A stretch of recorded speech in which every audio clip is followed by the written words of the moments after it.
Emotional mastery has become a luxury. In a world that is designed to keep you on urgency, in scarcity, and always reacting to the next thing that's happening to you, having the time and the space to regulate your nervous system, to regulate your emotions, has become a luxury and, quite frankly, a necessity that most people are missing. But if you want to lead, if you want to run your business effectively, if you want to feel more confident in who you are and how you are operating on a day-to-day basis, then it's time that you take your emotional mastery back under control. So in today's video, I'm going to unpack what emotional mastery is, quick practices for you to develop it in the moment, and techniques that you can implement to help you develop emotional mastery on a day-to-day basis, and not just leave it as some technique or as some skill that just elite executives have. I'm Dr. Christina Ady. I'm a social psychologist, and here I help you understand the psychology of leadership and confident communication so you can apply it for yourself. Let's get into things. Welcome to The Self-Led Leader, a podcast for high performers who want to lead from alignment, not expectation. I'm Dr. Christina Ady, a social psychologist, and I'm here to help you lead with clarity, not chaos. This show is about what happens before the strategy, your mindset, your nervous system, the inner leadership that shapes everything you say and do. Because presence isn't about being loud, it's about being aligned. Let's get right into it. Here's the thing. The way that society is currently designed, it keeps us in a reactive loop. A loop that most of us don't actually want to be in. You see, most people wake up, pick up their phone, start scrolling, and start consuming.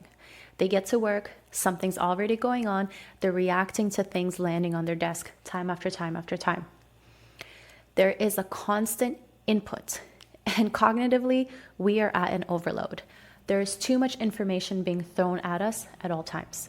There is too much for us to consume and too much for us to do. It is not physically possible. It is not mentally possible, and we don't have the cognitive capacity to process it all. That's just the way it is. Then you need to add in your nervous system.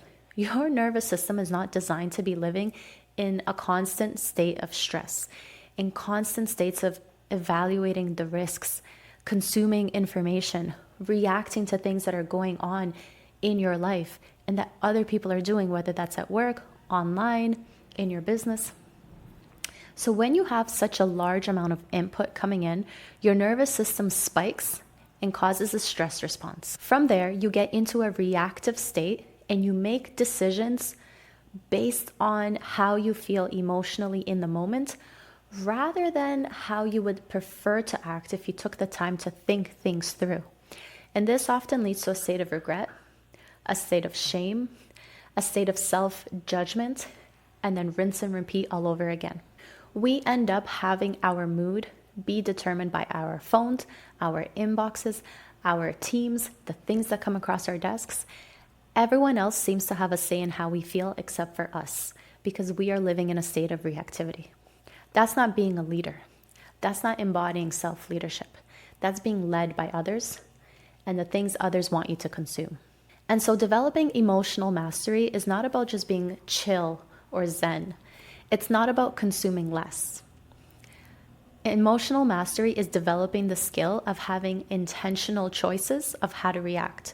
So rather than being a hothead, rather than blowing up, rather than doing the first thing that comes to mind, emotional mastery is understanding yourself, understanding your triggers, and understanding how to make decisions under pressure. You see, emotional intelligence and emotional mastery, it's not just a trait that some people have. It's not just a skill among the top executives in the world. It's a skill that is trainable, which means that it's a skill that you can learn. If you can learn to pause before you make a decision, if you can learn to give yourself a pause for a moment to think, then you can lead others. Otherwise, if you're incapable of pausing to think things through, then you're just being led by the emotional states of others. So, anytime you feel activated, anytime you feel reactive, anytime you feel like you need that moment to think, use my CALM technique. CALM. Starting with C, check your state. Evaluate how you're feeling. Name the emotion that you're experiencing. You see, when you first learn this technique, it might feel a little silly to tell yourself, I feel angry, I feel stressed, I feel overwhelmed. But naming the emotion actually separates you from it, lets you look at it objectively, and lets you put some distance between what you're actually feeling. So rather than reacting and feeling what you're already feeling and it snowballing from there, you get to pause, understand the emotional state of your nervous system, and then adapt accordingly. Next is A, anchor your body.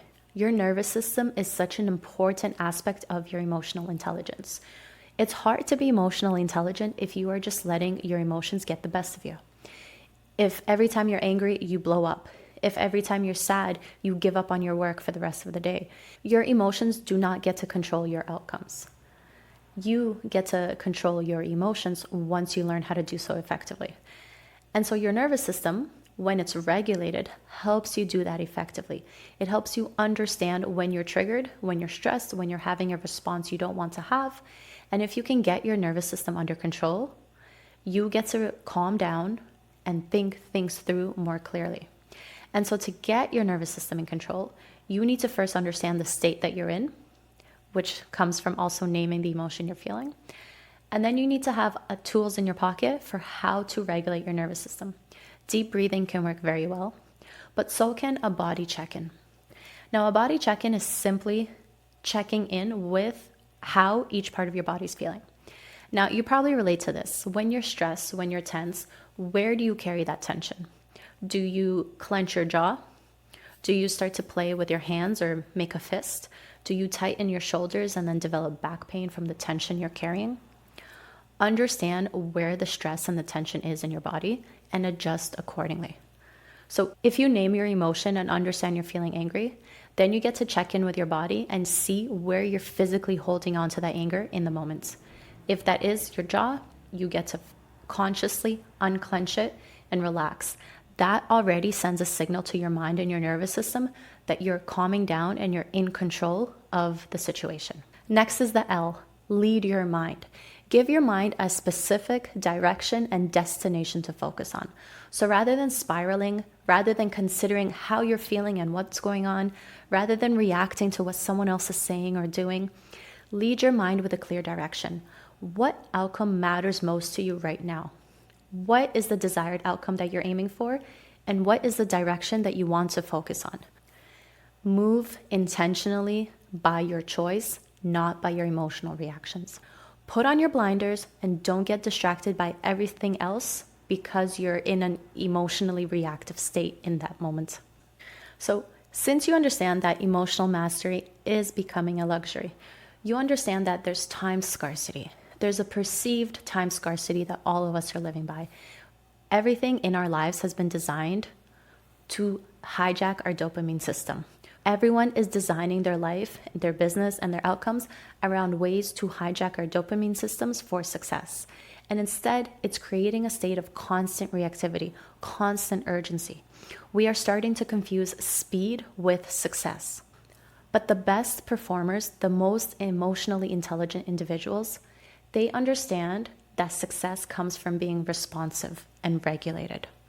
So here are 3 different ways, 3 different luxurious techniques you can add to your daily schedule to begin to develop the skill and the practice of emotional mastery. These are each easy to do, and you can implement them into your daily schedule or even on a weekly basis, and you can get them done in under 10 minutes at a time. But the payoff of this is massive. If you can start to nurture the skill of emotional intelligence and work on your emotional mastery, the ripple effects of that are tremendous. It won't just end with how you feel. The way that you show up, the way that you lead yourself, dictates the way that you communicate with others. It completely changes the dynamic and the nature of the relationships that you're having. It changes the way that you're being perceived by other people. And if you're a hothead, if you're reacting, if you're stressed, if you're chaotic, if you're constantly running behind, and all of a sudden you change the impression that you're making, that has massive implications for your reputation and your business, as well as your relationships, your personal relationships, your family, everything. It all starts with you at the core and your capacity to hold space for your own emotions before you hold space for the emotions of others. So let's get into the 3 techniques and the 3 luxurious practices you're going to add to your schedule. Number 1, you're going to add in a margin of space for time and emotional processing. So that might look like 5 to 10 minutes to start, where you are intentionally choosing to sit with your own thoughts. So rather than waking up and picking up your phone and scrolling, rather than hopping from meeting to meeting to meeting, rather than ending one task and immediately moving on to the next, or rather than filling up your time with scrolling because it's helping you relax, you are going to add in a margin of time to sit, to think, and to process. Now, the cherry on top is if you can add in an anchor word for yourself. Now, this might be calm, this might be steady, this might be intentional, whatever word resonates with you. You're going to add in that anchor word, process it, add it into your margin of time, and then throughout the day, when you find yourself losing track, when you find yourself becoming reactive, when you find yourself getting stressed out, you're going to go back to that anchor word and you're going to use it as the blinders to focus.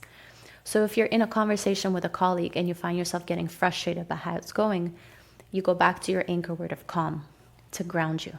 Maybe you go back to your anchor word of intentional to help you focus on the outcome that you're aiming for and not the situation at hand. Okay? 5 to 10 minutes to start is all it takes for this technique. Now, the second luxurious task that you're going to add is monotask windows. This is very similar to deep work, where you are going to focus on one task at a time. You see, with cognitive load, with multitasking, research shows that we are not nearly as effective as we think we are when we're multitasking. Matter of fact, research studies have shown that we actually overestimate how productive we think we're being in comparison to how productive we actually are when we're multitasking. By now, most people are extremely familiar with multitasking and having constant stimulation, whether that's colleagues in the office, the TV on, the radio on, multiple windows, listening to something. Yes, there are individuals who feel like they work better with something like white noise, but let's be real. If you think you can work on 2 different projects simultaneously, you are tricking yourself into thinking you're being productive, and you're actually being less productive than you could be if you were to zone in on one task at a time. Now, one way to make this technique work even better is to create something called an edge. This is a criteria of sorts, like a boundary that you put on your tasks. That might look like a timer. That might be like a work criteria of this many words written or this much of the task complete. And this lets you put an endpoint, a very clear endpoint on when you can comfortably end the task. And that works well to regulate your nervous system, to give your mind control over the task, and to help you emotionally feel in control of the task at hand. If you sit down to work on a project with an ambiguous start and end date, maybe if you're like me, I'm currently writing a book, and I've set myself a challenge to write a book in 30 days. And if I just sit down with an ambiguous task of I need to write today, it's extremely hard and extremely demotivating. I don't know what the criteria is to gauge whether I've been successful or not. Is it just the fact that I wrote something? Is it the fact that I sat down? Is it the fact that I wrote 1,000 words, 2,000 words, 5,000 words? What's the benchmark?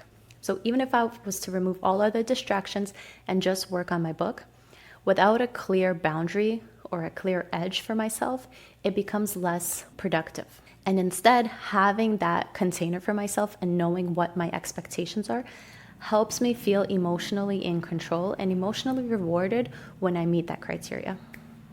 Now, the third luxurious technique you're going to include into your schedule is a 5-minute buffer to decompress. And 5 minutes is a great place to start, and you might want to up this the more comfortable that you get and the more that you see that it works. Maybe you have a 5-minute buffer in between meetings and like a 30-minute buffer at the end of the day. But a time to decompress is extremely important because your mind is always going, especially your subconscious mind. It never turns off. And so when you are working all day long, when you're constantly in a state of reactivity, when you have information and tasks being thrown at you left and right from the moment you wake up until the moment you go to sleep, that is a lot for your mind to process. Your cognitive load will be at max capacity. And so to mitigate that, you want to be intentional about including moments of decompression. And by decompression, I don't just mean relaxing in front of the TV. I mean intentionally putting all stimulation away, taking the time to decompress your body.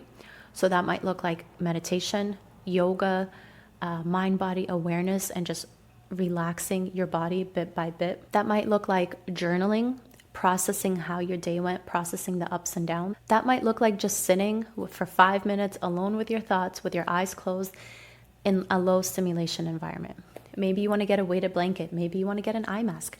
Something to allow you to decompress and remove all stimulation so that your mind can finish processing all the tasks at hand, re-regulate, and move on to the next task. You see, back when I was in graduate school, I often worked with students who were getting ready for exams and who were studying and who thought that their study habits were amazing because they would time block everything and they would study for one exam for 2 hours and then they would jump to the next studying session and they felt productive. But the thing is, your mind, again, it has a capacity for how much information you can process.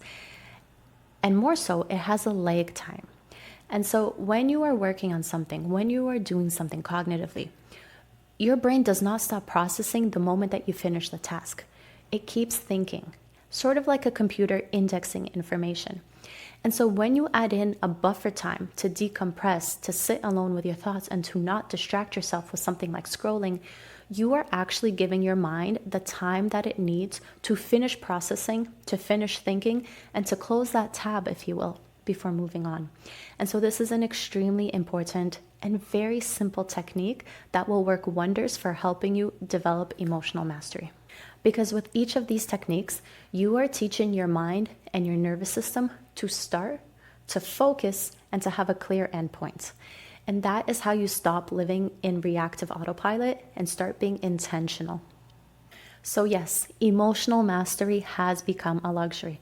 Not everyone has it. Not everyone is willing to work on it, but it matters. And the implications of it are tremendous in your life, in your business, and honestly, in your own mental health.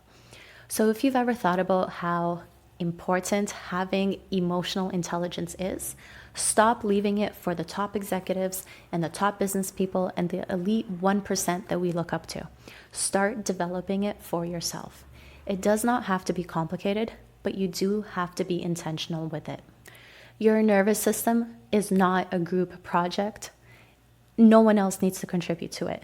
So be intentional with the information that you're consuming and the amount of things that you're doing on a day-to-day basis. Your cognitive load has a capacity. Understand what the limits of your capacity are and start to adapt and work from there. You don't want to just work on being calmer. You want to work on being more in command and in control of the emotions that you're experiencing. That will come through the 3 techniques that we talked about today. Remember, if you can pause, you can lead, even if it's just leading yourself. If you can't pause, you're being led by others and the information they're throwing your way. Be intentional with your emotions and start treating emotional mastery like the luxury that it has become. If you like this video, comment down below with what your biggest takeaway is and which of the 3 techniques you're going to try first. If this is something that resonates, if this is something that you know you want more support and guidance with, maybe you need some accountability to make sure you're actually putting in the time to work on this, then I invite you to check out Club Coherence. Club Coherence is a community that I've built designed specifically for leaders, coaches, and founders who know they want some support and accountability with their mindset and their communication skills. So whether you're looking to develop your executive presence, whether you want some tweaks to how you're leading your client meetings, Club Coherence is the place for you to actually work on your mindset and your communication skills in a way that makes them feel naturally confident and authentic to you.